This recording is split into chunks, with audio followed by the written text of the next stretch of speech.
it's important to learn the Mishnah, just to review the Mishnah on Chav Beis Amud Beis. The Mishnah says regarding the Evet Kanani, Rameir says, Konis Atzmo B'Kesef Al Yedei Acherim. He acquires himself when other people pay money for him. Meaning if somebody pays the master value, he's freed. Ubishtar the Atzmo. And the document, the writ of emancipation, he must receive himself. Divrei Meir. Okay? So if you explain them, let's understand the Mishnah. Rameir is of the opinion, as the Gemara will explain, that emancipating a slave is a chol for the slave. It's a detriment. Because as a slave, if his master was a Kohen, he's able to eat Truma.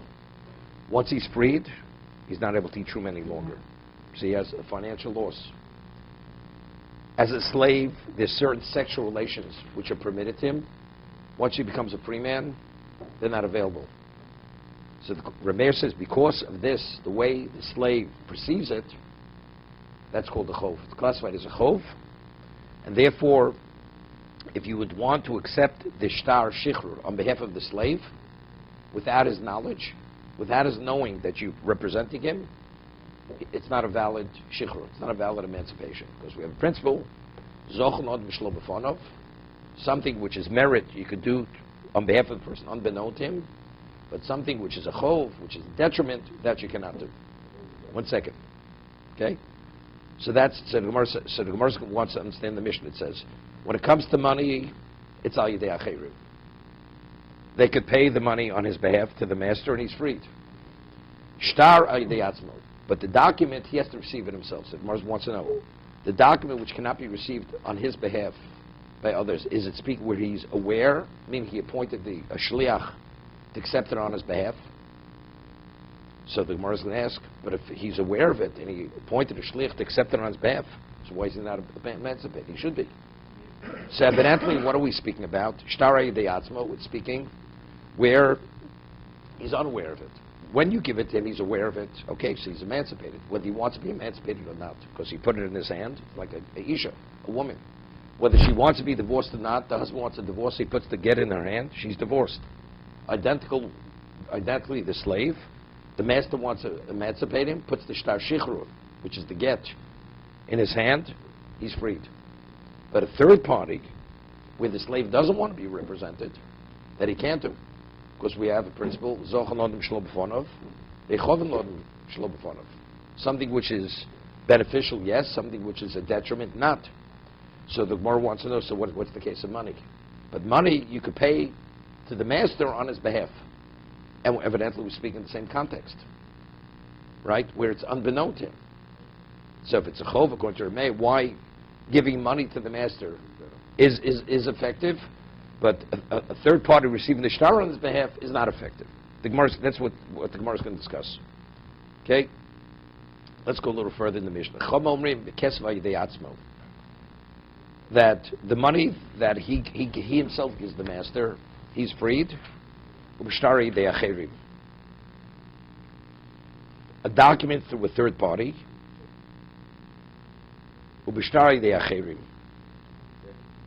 Meaning, the Gemara is going to explain that the Mishnah, really the three opinions. If you read the Mishnah as we have it, seems to be the only two opinions in the Mishnah.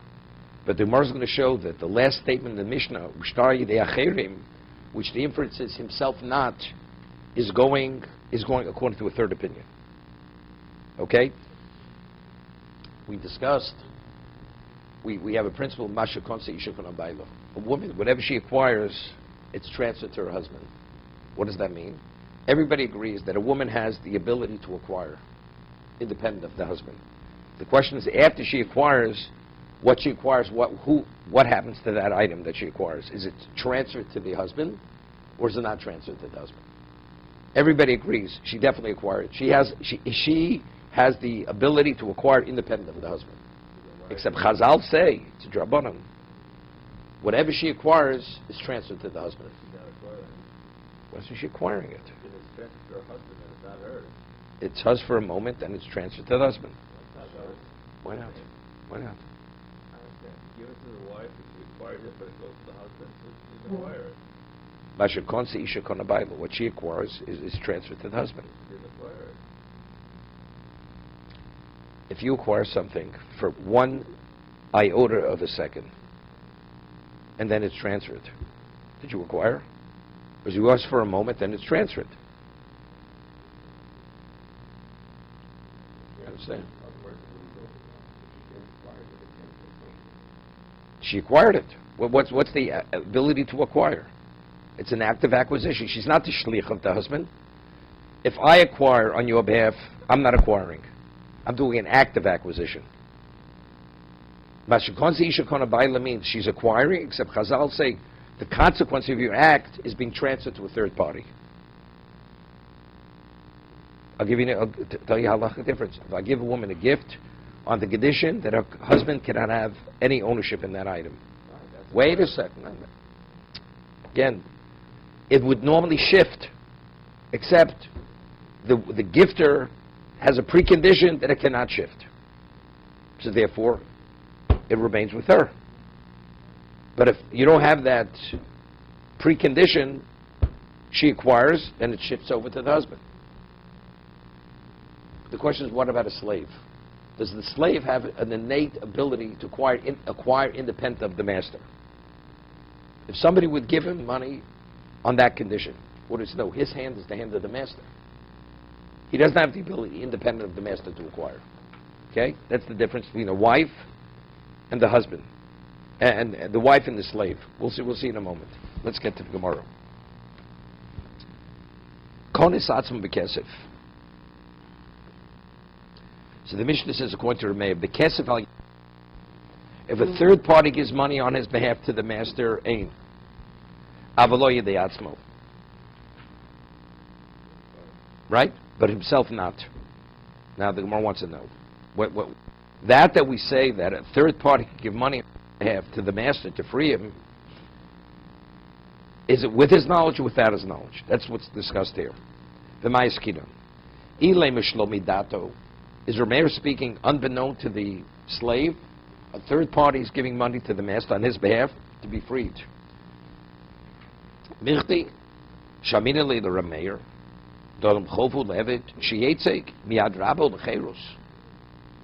Rameir is of the opinion that it's a detriment for the slave to leave the domain of his master to be free. Therefore what? We just discussed it. He's not interested. So he has all those reasons. It's up to, I want to give you the most valuable gift. I say, I'm not. But it's in your best. I said, I'm not interested.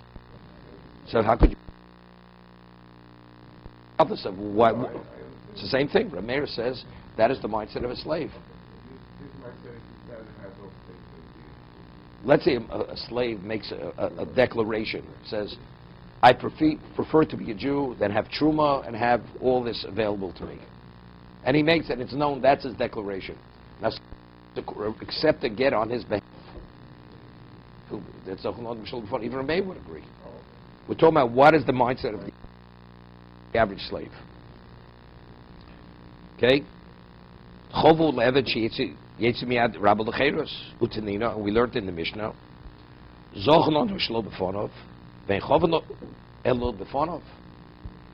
You could bring merit to a person unbeknown to him, but not a detriment. So if that's the case, the Mishnah is saying that money you can give unbeknown to him, but the shtar shichur not to. Unbeknown to him, we get to the shtar shichur. Money you can. If it's shlobi dato, how are you able to represent him? It's a chov. And lapshita medato. So what must we say? It's understood he's aware of it. A third party is giving money on his behalf, he's aware of it, and he wants it. So what's the chiddush of the Mishnah?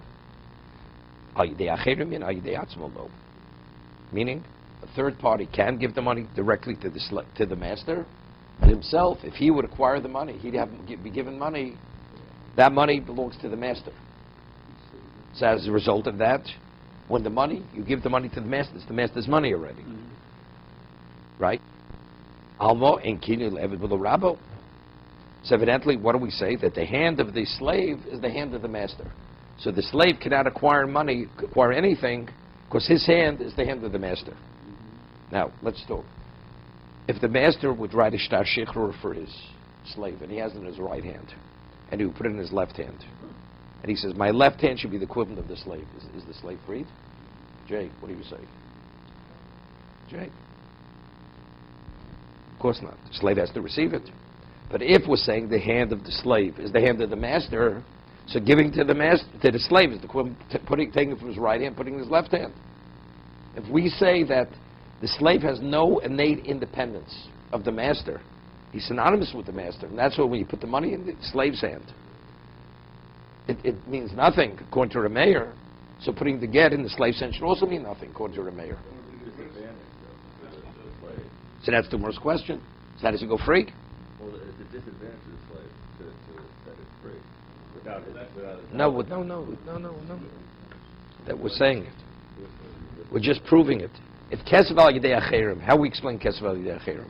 When the third party gives money on his behalf, why is he free? He's aware of it. Because if he's unaware, according to Rameh, it's a chov. It doesn't work. So he's aware of it. So it says money not, but the get shichr yes. That means if you give the get shichr in his hand, he's emancipated. Why is he emancipated? It's like the master taking it from his right hand, putting it in his left hand. Right? That's the worst question. But this is a question on the chum. I mean, the chum also created scenarios where the slave could become a satzmo, the kesef. So it's the same thing. You know, the slave has money, so is it the master's money or is it his money? Even if you're saying then it's a similar type of idea. Yeah, but you give the slave money. And that's With not the master. you put a limitation on it. It's a limited ownership. It's you and not your master. Okay. See, he has the innate ability to acquire. We're going to discuss the chacham right now. We're discussing Rameir.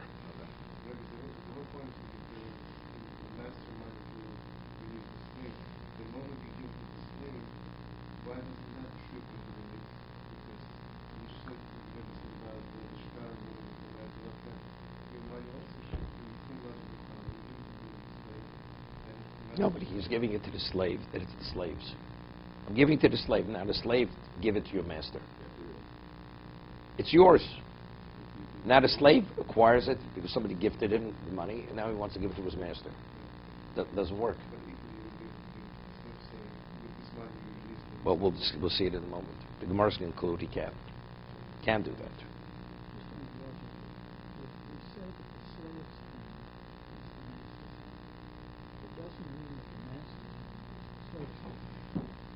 No. No, of course. No, but it's the equivalent. If we're saying the slave's hand is the master's hand, so putting the get in the slave's hand, we don't recognize the slave as independent of the master. That's what we're saying. So if that's the case, why is he emancipated? It's like, I'm not saying the master's hand is the slave's hand, but the slave's hand is the master's hand. That's exactly what it is. In this context, it is. I'm not saying in every context. In this context, it is.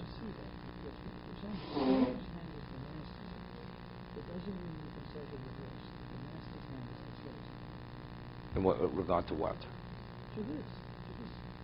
The master took the gift from his right hand and put it in the Right. Is the slave emancipated? Definitely not. Wait. We're saying the slave's hand is the master's hand. So putting the slave's hand, it's like you're putting it, you have to put it in the hand of the slave. That means the slave has an independent identity outside of the master. But if we're saying that in regard to receivership, the hand of the slave we see is the hand of the master, we don't see him as an independent being, that means he received nothing. So why, when you put the get in his hand, why is he freed? You see, because you're applying the words. I'm not saying, we're not saying the master's hand is the slave's hand. If we would, just on that one narrow point about the master going from his right to his left. Wait a second. Why is the slave not emancipated? Because he never gave it to the slave. Yes. If the slave has no identity unto himself, and the identity of the slave is the master, putting it in the slave's hand is putting it in his own hand. That's exactly what it means. So how could he be freed? So that's exactly what I'm saying. What am I saying different? The master puts it from his own right hand Into his left hand. Everybody agrees. It's nothing. It's nothing. Because the slave didn't receive it. Because the slave never received the get. Is that the reason? Why is he not? Because Torah says the person who's being emancipated must receive it. But if you say the slave doesn't have the capacity to receive, so even if you put it here, he hasn't received it. So how's he ever freed? So what are the Chacham saying? They're saying that... But not the Chacham. What's Rameir? There's Rameir. Rameir. But the idea is that he has to put it in his hand, and the Chacham have to put it in someone else's hand? No. Because Rameir says that the get, he himself can receive the get, and he's emancipated. So we want to know, is it speaking about where he's aware of it or not aware of it? Kesav al yidei acherim, get al yidei atzmo. So according to Rameir, I mean, the Mishnah says there's an idea of shtar, that he could go free with shtar, so what's the scenario where it does work? So that's the more wants to know, what exactly is that case? Right? It has to be something. We speak midatav or kamashal al yidei acherim min al yidei atzmo lo. What does that mean? If money is given, it's only through a third party. Money cannot be given to him, that he acquires the money to give to his master. Okay. And now it's his money giving to the master. That's the money situation. Right. So that means he doesn't have the capacity Right. to acquire under any circumstance. That means even if somebody would give him a gift on the condition his master has no right to take possession, he does not have, because he doesn't have an independent identity to acquire. So if he, what? No, he doesn't have the capacity to even contain. But he has to have an identity. Once you say his hand has an identity, so then you should be able to put a limitation on the gift that you give to him. Now, if a man owns something and he wants to render it onerous, what kind of an action does that person present? Verbal statement. A verbal statement. So if the master basically says, I render this slave onerous, or I relinquish my rights to ownership in this slave, what is the consequence of that statement? You've lost your monetary rights to that slave. Now, does that slave's right hand, is it still the master's hand? Once he makes a statement like this. If somebody then puts money in that slave's Wait hand. Wait 1 second. According to Shmuel, we told it before. According to Shmuel, if a master makes that statement, the slave becomes a Jew. He doesn't even need to get shivur. He doesn't need a writ of emancipation. He becomes a Jew immediately. So he's relinquishing ownership. Saying he's ownerless. He's ownerless. He becomes He acquires his freedom. freedom, even though he relinquished the monetary aspect. But if no one owns him monetarily, it even releases the restrictions which are upon him. He becomes a Jew. It's the effect of giving a get shikra, giving a writ of emancipation. According to Shmuel. Rav disagrees. He says relinquishing the monetary aspect means he becomes ownerless, materially speaking, the financial ownership. But the restrictions as a slave, marrying a Jew, all those restrictions are still there. If somebody then puts money in that slave's hand, according to Rav, to whom does it belong? That will belong to the slave. Even according to Rav. He now has ownership. Correct. Why is it being a Jew according to Rav? When? According to Rav. When you declare him ownerless? Right. Why is it? Because the only way you can remove the classification is only by a woman. A man says to a woman, "You're no longer my wife." Right? She needs a get. What terminates that changes her status. She needs a get. But so what's his status then? He's a slave. So how does he accept money if he's still a slave? Because financially he's an independent person. Why not? He's a human being. He has a right to acquire. He's still a slave. What does a slave have to do with anything? Right now, the slave is only regarding prohibitions. His obligations, he's a woman. He has the obligations of a woman, right? And he's not permitted to marry a Jew or a non-Jew. That's his classification. The premise is that he can accept something from a third party, but he can't accept something from his master. think you could accept No, money because from if a third party monetarily you give the and say, masters, this is just for you as a slave. This is not for your owner.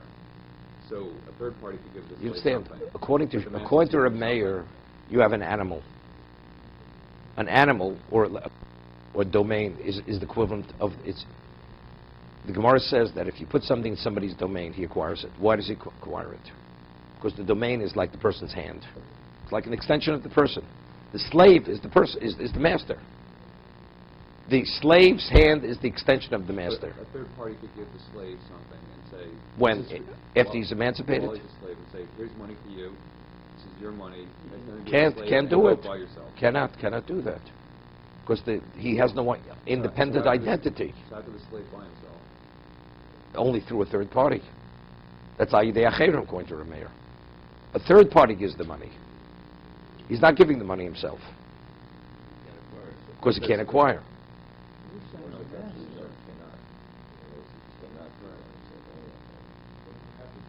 Wait a second.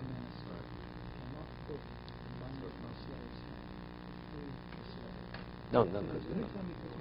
No, a third party is giving money to the slave. That won't free him. You don't free a person through money. The master has to receive money to free a slave. The other way.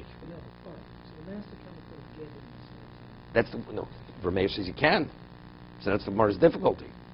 If he has no independent identity regarding receiving, why in regard to get yes, in regard to money not? So I would answer that question all a matter of intent, because right now we said that this man, the master, could free How? by a verbal statement. So what is the verbal state? But that has nothing to do with capacity. That's you're disowning him. Because you're disowning him. Has nothing to do with the capacity of the slave. But we've said that once a slave is disowned, he has a capacity to receive. Okay, but you didn't disown him. You didn't disown him. I'm saying that it's a simultaneous act. That's the intent of what I'm doing. One is a consequence of the other. When you receive, you're free. When I disown you, you're disowned. Monetarily, I'm no longer your master. Now you have a capacity to receive. When you give the get is what terminates, which frees you. The get frees you. He's not disowning him. I'm giving the get to my slave, to the slave that I own monetarily. That's what I'm giving the get to. It's a simultaneous thing, but the day you give, the instant you give it, you are relinquishing. But you have to. But you can't put the cart before the horse. You must put it in his hand. Putting it in his hand, that's what brings about the transition. You never put it in his hand. It's not called his hand. That's called the master's hand. That's the difficulty.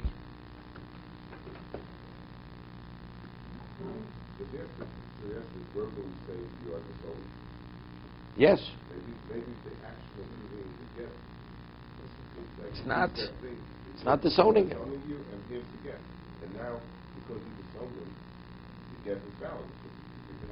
It's not disowning him. The get itself, I'm putting the get in my slave's hand. The get is being received by the slave of the master. You disown him, it's not your slave. Let's see the Gemara. Right now we're grasping at straws here.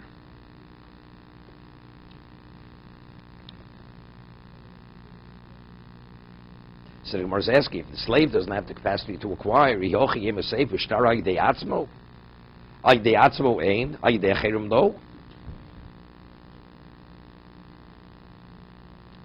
so it seems he can receive, but a third party cannot. But if we're saying that he is aware, because say, why could a third party give money on his behalf, even though Rameir holds the chov, because he's aware. So we're saying he could receive, but a third party, Rameir says a third party cannot receive a get on his behalf. So Rameir says, but imidato, if he's aware, so why can't a third party receive the get on his behalf? He's in agreement. Right? It's a shliach. Like the money can be received by a third party, so why can't the get be received by a third party? Ernie, you with me? Okay.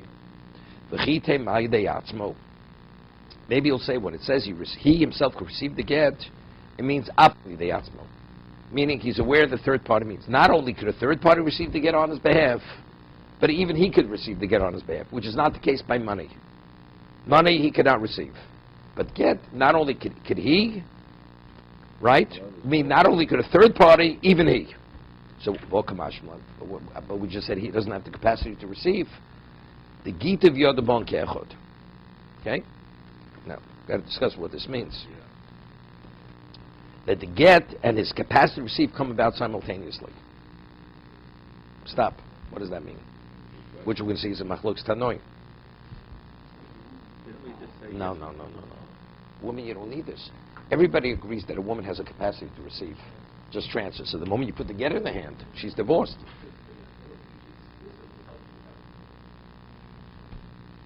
The capacity to receive. Hmm? Get gives him this get. Shibur gives him the capacity to receive. That's a native docking. Shibur is the docking. Yeah, but it's a catch-20 over here because he doesn't have a hand, right? Doesn't make but he doesn't have a get. He doesn't have a hand. He doesn't have a capacity. His hand has no identity unto itself. But how? So let's learn very simple. Very simple. The Torah says that according to Rameir, the Torah says that a master could emancipate a slave with a get. That's what Torah says. So what does that mean? That means in regard to get, the Torah says he has the capacity to receive. That's what it means. In this context, he has the capacity to receive. When we deal with money, money is an acquisition. I give you money to acquire. Acquisition, you and the master are one and the same. Receiving get is not an acquisition. You write a get on the Surah Hano, and you put it in the woman's hand. Is she divorced? She's divorced. A woman doesn't have to acquire a get. You force a woman to take a get. She's not acquiring it, correct? She has to receive. In terms of money, money is always, you have to acquire the money. A slave does not have the ability to acquire. Doesn't have his hand, the master said. Here it's receivership, just receiving. It's the act of receiving. Since the Torah said that a slave could be emancipated through a get, that means in regard to get, he has no identity unto itself. Torah says he could be emancipated. The Torah says, but he could be emancipated through money too. Yeah, that's the master receiving the money, not him receiving the money. He has to first acquire it. He doesn't have the ability to acquire. What does that mean? It doesn't mean. It means the moment he receives the get, the Torah says, in this capacity, he has the ability to receive. So when? Not the moment. He can receive it anytime. No. Gita v'yodo bon ke'echod, meaning when he gets the get, that's when the yad has value.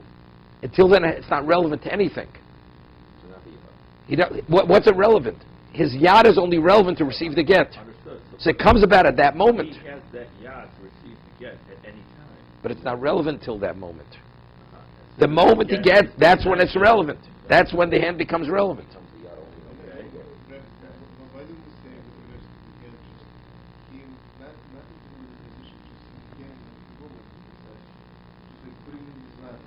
That's exactly what we're saying now. But we don't have to, he doesn't need acquisition powers. Exactly. That's exactly what we're saying. That's what's different. Acquisition, he doesn't have an acquisition power. So he has no identity unto himself. So regarding a get, yeah, he has no identity. That's receivership. Has no relevance to here. Okay?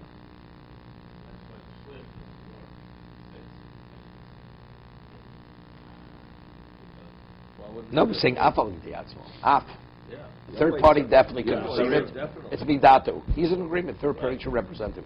Not only can third party, he could receive it. How does he receive it? Gita v'yod bo ke'echod.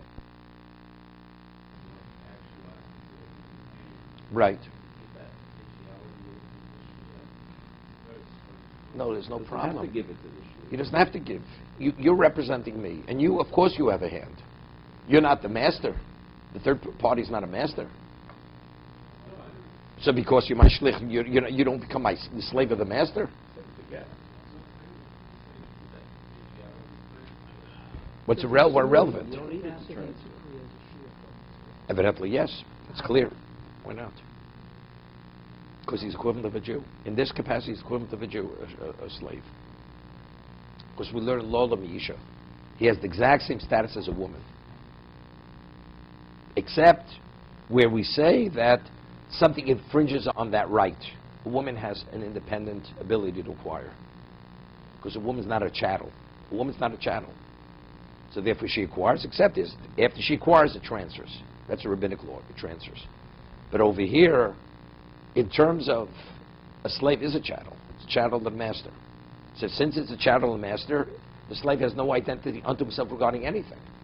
You're putting the money in his hand, that's the slave's hand. He doesn't identify as an independent person.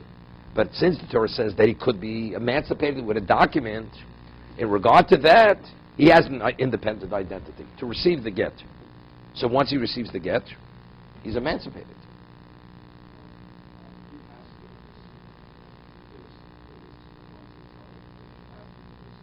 Or a third party saying that, shliach. And the somebody is the equivalent of himself. Why is that? Why doesn't it necessarily all use chattel? Any object that belongs to the master is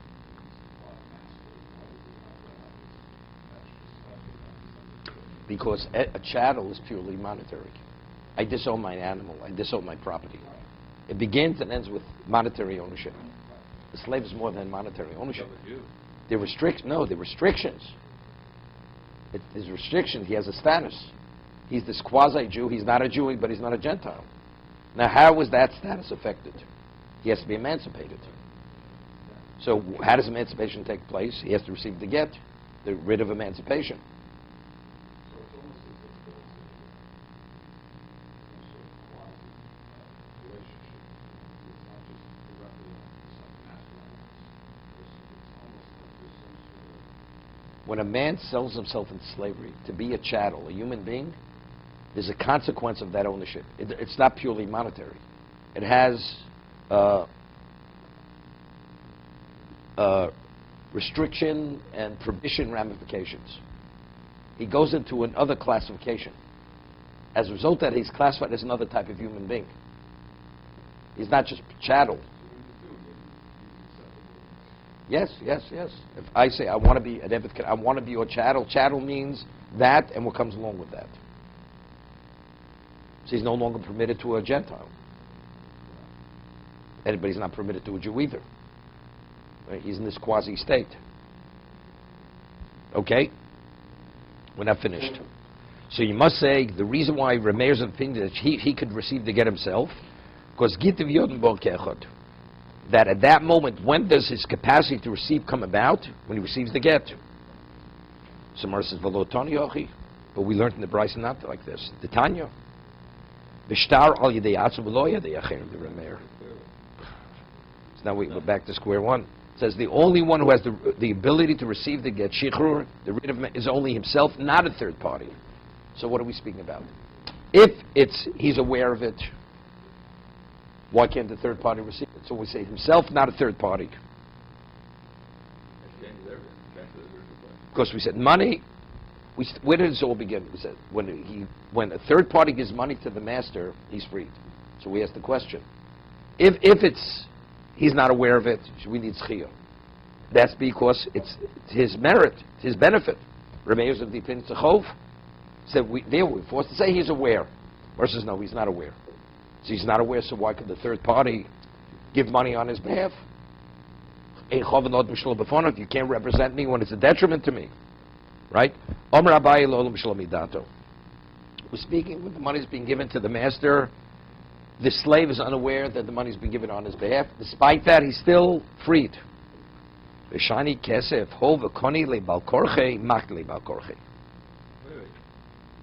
What? We didn't get to the shtar yet.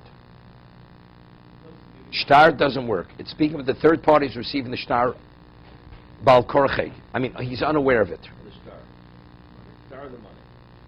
The master wants to give the document to a third party where he's unaware of it. Does it work or doesn't work? Doesn't work, according to Rameir. Right. Money will work. Right. Even though it's a detriment to the slave. So we have a question. Why doesn't To do something on behalf of the slave, it has to be beneficial to him. It doesn't work. So Bais can say there's a reason why this is the exception. Not the master is giving. A third party is giving money to the master on behalf of the slave to be freed. Wait, that's Rava's answer. That's Rava's answer. That's Rava's answer. Abai doesn't answer that. See, I mean, Rava answers very simply. If the Torah says the receivership of the master of value for the slave, not that you're his agent. You're not his agent. If this master receives the value of the slave and he wants to release him with receiving that value, he's released. No. It's one and the same. The slave, it's not the one who's giving the money, is representing the slave. He's not a shliach of the slave.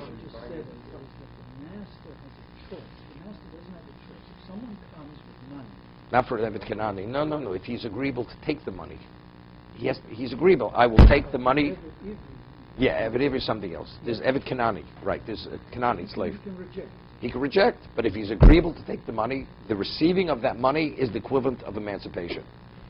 But the slave, it's not an agreement. It's irrelevant whether the slave's an agreement. He has no say in the matter. No, he's not selling. He's freed. The consequence of receiving money, he's freed. I'm not transferring, but I'm not. No, it's not what we're talking about. He's not transferring ownership to the one who's giving the money. The Torah says the slave is freed. If the master receives money on behalf of the slave is free. That's what the Torah says. Not because I'm transferring ownership to anybody. So-and-so gives money on behalf of, to free the slave. And the master is agreeable to accept it, the man's emancipated. Finished. No get you. That's one of the means of emancipation. He could receive money on his behalf. No, according to Rameir. This is Rameir. That's Kesav Yidei Acherim. Even Shlomi Dato. No, because Chov is if he has to be a Shaliach. If he has to be a Shaliach, it's a problem with Chov. The one who's giving him is not a Shaliach. He's not an agent. It's all up to the master. Is he agreeable to receive them or not agreeable to receive the money? To be.